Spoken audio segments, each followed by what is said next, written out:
Tak ditemukan unsur pidana, kuasa hukum bos EEI minta kliennya diputus bebas.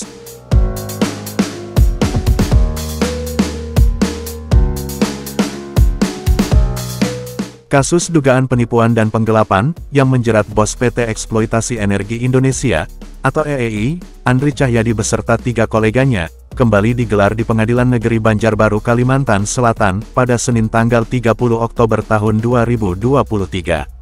4 terdakwa yakni, Bos PT EEI, Andri Cahyadi, Direktur Energi Guna Laksana, Henry Setiadi, pemegang saham PT EEI, Kusno Harjianto serta Didi Agus Hartanto, mengikuti persidangan yang dipimpin oleh Hakim Rahmat Dahlan, dengan 2 hakim anggota, Herliani, dan Sukmandari Putri.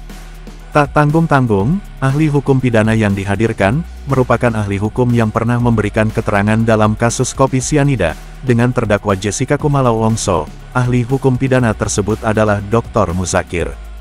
Dalam persidangan, ahli menyatakan bahwa kasus ini termasuk ke dalam ranah perdata, bukan ranah pidana, karena berawal dari perjanjian utang piutang. Sementara itu, Dr. Muzakir mengatakan, dalam kasus tersebut, jaksa penuntut umum harus membuktikan pembayaran yang sah, baik itu melalui transfer ataupun cash senilai yang tercantum dalam PPJB saham senilai 100 juta, kemudian harus ada bukti kwitansi yang ditandatangani basah di hadapan notaris.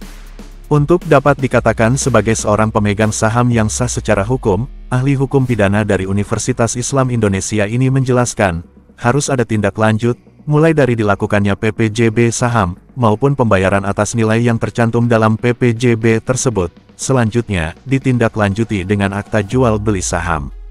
Setelah namanya tercatat di data Kementerian Hukum dan HAM, barulah dianggap sah secara hukum sebagai seorang pemegang saham dan memiliki hak atas saham yang dimiliki. Selama belum ada proses tersebut, maka tidak bisa dikatakan adanya penggelapan, apalagi jika tidak ada pembayaran dari pembeli atas nilai saham yang tercantum dalam PPJB tersebut.